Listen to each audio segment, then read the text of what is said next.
जड़ जीवों का जन्म होता है। इसलिए अग्नि प्रकट होता है। अग्नि को हम लोग जलाते हैं ना, अग्नि जन्मता नहीं है, हवा जन्मता नहीं है, भूत प्रेत जन्मते नहीं, प्रकट होते हैं। तो जो दैवी श्रेणियां हैं वो प्रकट होती है। जैसे आग हवा में है, किसी को पता नहीं कि, लेकिन आग हर जगह विद्यमान है। लिखते हैं कि अख खक जल सब रहित विरागी। इस हवा जो चल रहा है ना, हवा अभी इस हवा में भी पानी है, लेकिन किसी को पता नहीं है। लेकिन साइंस पढ़ने वाले लोग समझ रहे होंगे कि ठंडी अगर जो शरीर में लग रही है तो पानी की आर्द्रता, इस हवा में आर्द्रता है, नमी है, नमी के कारण हमें ठंड लग रहा है। हवा में आग है, पता नहीं है, दिखाई नहीं दे रहा है, लेकिन दो पत्थर आप रगड़िए, दो पत्थर रगड़िएगा, आग वहीं से पैदा हो जाएगी। उसी तरह से परमात्मा सृष्टि के प्रत्येक जड़ और चैतन्य में विद्यमान है।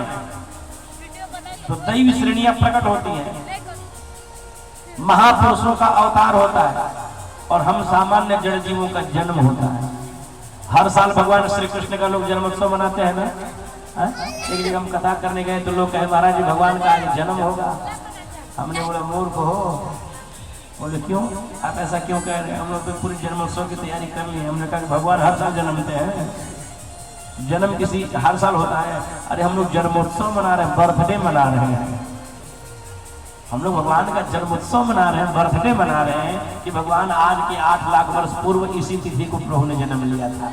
तो उसको यादगार बना रहे हैं, कि भगवान को हम दोबारा जन्म करा रहे हैं। लेकिन लोग ऐसा कहते हैं भगवान का जन्म होने वाला है, भगवान का जन्म का बहु बार कोई आएंगे, एक बार बस उनका जन्मोत्सव हम मना रहे हैं। जन्म तिथि है प्रभु की। जैसे पुण्य तिथि मनाते हैं वैसे जन्म तिथि मनाते हैं। सुखदेव जी कहते हैं परीक्षित जी महाराज, जब भगवान ब्रह्मा जी के भगवान नारायण के नाभि से कमल निकला तो चतुर्मुखी ब्रह्मा जी का आविर्भाव हुआ। तो ब्रह्मा जी ने सोचा सृष्टि का निर्माण करना है, तो सृष्टि निर्माण के लिए हमें अन्य लोगों की आवश्यकता पड़ेगी। तो उन्होंने ही 4 कुमारों को प्रकट किया, सनातन, सनत कुमार, सनक और सनंदन। चारों से कहा कि तुम मानवों की सृष्टि करो।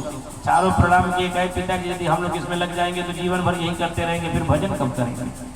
चारों को बोल दिया कि जाओ 24 घंटा तुम लोग भजन ही करते रहना, ये मेरा श्राप है।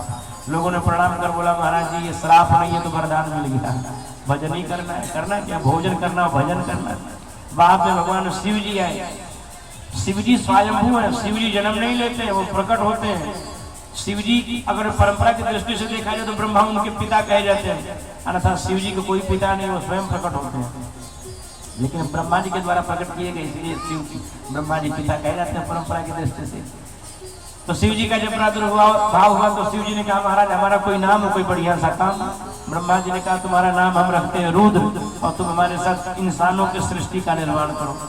भगवान शिव जी सोचे कि पिताजी के साथ इस नौकरी में हम भी लग गए तो जीवन भर नौकरी करते रहेंगे। तो नौकरी करने वाला व्यक्ति कभी समय से अपने घर नहीं पहुंच पाता है। अब पुलिस लाइन में चाहे आर्मी लाइन में रहने वाले व्यक्ति कहाँ समय से घर पहुंच पाते हैं? है कि नहीं? सर्विस करने वाले जीवन उसी में बीत जाता है। परिवार का जो वास्तविक सुख और लाभ होता है वो ले नहीं पाते। अब इसके नाते इन्होंने भगवान शिव जी ने कहा कि हम जीवन भर यही करते रहेंगे तो प्रभु का भजन कब होगा? इसलिए शिव जी ने सोचा कि हम काम ही कुछ ऐसा करें कि पिताजी की बात भी रह जाए और ये हमको खूब प्रेम से खुद ही से यहाँ से विदा करते हैं। उसी कमल कोष के पश्चिम दिशा के तरफ होकर भगवान शिव जी भूत प्रेतों की सृष्टि बनाने लगे। भूत प्रेत सांप गोजर हड्डा बिच्छी बनाने लगे। ब्रह्मा जी जितने मानवों की रचना करें ये भूत प्रेत जाए मानवों को खा जाए। ब्रह्मा जी कहे हे मंडल देखे तो सही की दुनिया बनकर तैयार कितना हुआ, और जब उधर देखते हैं तो सब भूत प्रेत कूद रहे नाच रहे हैं।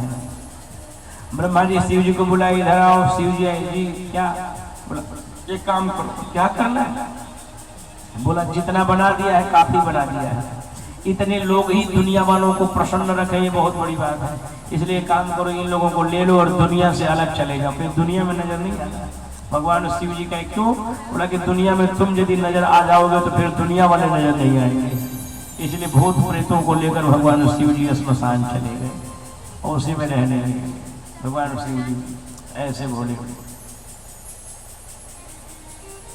अच्छा देखिए 3 शक्तियों का प्रादुर्भाव हुआ जगत की सेवा के लिए। ब्रह्मा विष्णु महेश।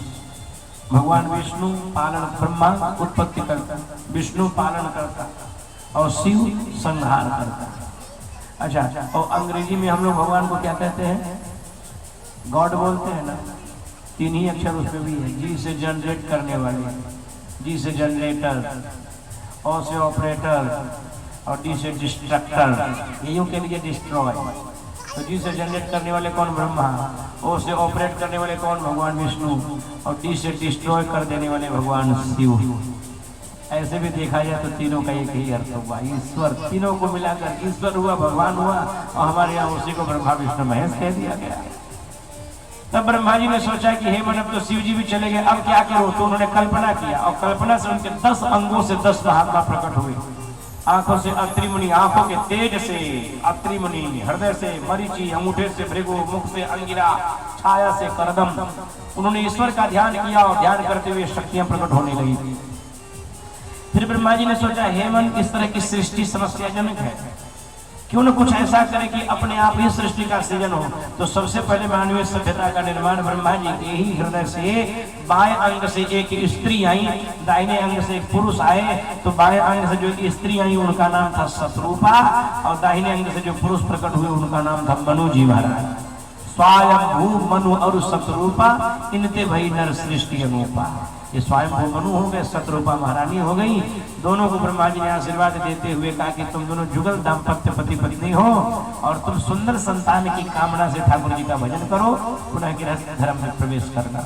वर्षों तक लोगों ने भगवान का ध्यान दिया। जब इनकी तपस्या परिपूर्ण हुई, ब्रह्मा जी आदेश करते हैं कि अब तुम्हारे द्वारा संसार का निर्माण होगा। फिर वे लोग जब गृहस्थ धर्म में आए, वर्षों तक दिव्य भोगों को भोगा।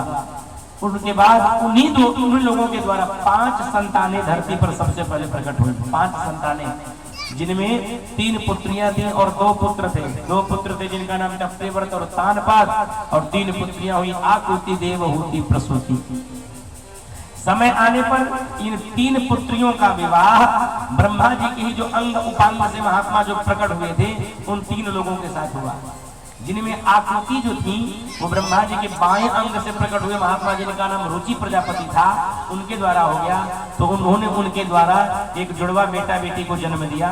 तो जो बेटा थे वो यज्ञ नारायण भगवान थे, और जो बिटिया थी सो दक्षिणा भवानी थी। और जो दूसरी बेटी थी जिनका नाम था प्रसूति, उन प्रसूति जी का विवाह हुआ दक्ष प्रजापति से।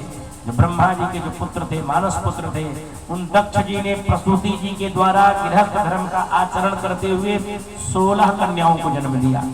जिन 16 कन्याओं में 13 कन्याओं का विवाह धर्मराज के साथ हुआ, 2 कन्याओं का विवाह अग्नि भगवान के साथ हुआ। इसलिए अग्नि भगवान की 2 पत्नियां हैं, स्वाहा और स्वधा। हम लोग स्वाहा स्वाहा करके कि जब अग्नि में हवि डालते हैं तो उनके मुख से होते हुए देवताओं को प्राप्त होता है, और स्वधा स्वधा कहकर दक्षिण दिशा की तरफ जब तर्पण करते हैं तो पितरों को प्राप्त होता है। और जो सबसे छोटी बेटी थी जिनका नाम था सती, उन सती जी का विवाह हो गया भगवान भोले शंकर जी के साथ। एक बेटी थी जिनका नाम था देवहूति, उन देवहूति जी का विवाह हो गया करदम मुनि के साथ, जो ब्रह्मा जी की छाया से प्रकट हुए थे। करदम जी जब पहले गृहस्थाश्रम स्वीकार करना नहीं चाहते थे, वे चाहते थे ऐसे ब्रह्मचारी जीवन जिए। बाद में ब्रह्मा जी आए, आकर उनको समझाए कि बेटा, यदि तुम इंसान के रूप में आए हो तो इंसानों का एक धर्म है, इंसानों के लिए वर्ण व्यवस्था बनाई गई है, वर्णाश्रम बनाए गए हैं। वर्णाश्रम यही है कि पहले ब्रह्मचारी, फिर गृहस्थ, फिर वानप्रस्थ, फिर संन्यास। ब्रह्मचारी जीवन रहो, इसलिए अपने यहाँ जब तक व्यक्ति का विवाह नहीं हुआ है उसके पूर्व की जो अवस्था होती है ब्रह्मचारी की अवस्था बताई जाती है। पुराने जमाने में लोग संयमित होते थे, ब्रह्मचर्य जीवन का यापन करते थे, ब्रह्मचारी जीवन होता था, इसलिए उनकी आयु जो है 130 वर्ष तक लोग जीने वाले लोग मिले हैं। और वर्तमान की प्रकृति आप देख लीजिए, जब ब्रह्मचर्य जीवन में नहीं रहेगा तो आयु वैसे ही क्षीण होगा। रति क्रिया का भी योग बताया गया कि रति क्रिया का समय क्या है, अवधि क्या है। ब्रह्मचर्य से आयु, तेज, बल, बुद्धि सब बढ़ता है। तो पहले ब्रह्मचर्य जीवन है, इसीलिए विद्यार्थी जो जीवन क्या है, ये ब्रह्मचर्य जीवन है। फिर आदमी का जीवन गृहस्थ में, गृहस्थ के बाद तब वानप्रस्थ, तुलसीधारी, वैष्णव हो जाए, और तब चौथे में है संन्यास। ऐसा नहीं हुआ कि आप घर छोड़कर पहले ही जो है कि सन्यासी बन गए, फिर बाद में मन नहीं माना तो गृहस्थ हो गए, तो आप पतित हो गए, ऊपर से नीचे गिर गए।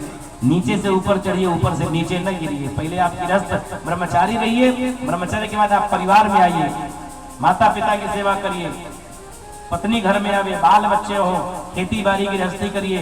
जब 50 के ऊपर की अवस्था हो जाए तब धीरे से गले में जो है किशोर, या 50 वर्ष के परिवार में रहते हुए मन यदि वैराग्य को मान लिया हो तो गले में तुलसी की माला पहन लेनी चाहिए परिवार में रहते हुए। और जब 50-55 के ऊपर की अवस्था हो जाए तो धीरे धीरे सबसे मन हटा करके संन्यास आश्रम ग्रहण कर लेना चाहिए। ये सनातन संस्कृति रही है, आदि से रहा है। करदम मुनि ने कहा कि मैं विवाह नहीं करूंगा। बाद में ब्रह्मा जी ने जब उनको समझाया तो उन्होंने कहा कि ठीक है, आपके कहने पर मैं संसार से संबंध जोड़ रहा हूं, विवाह कर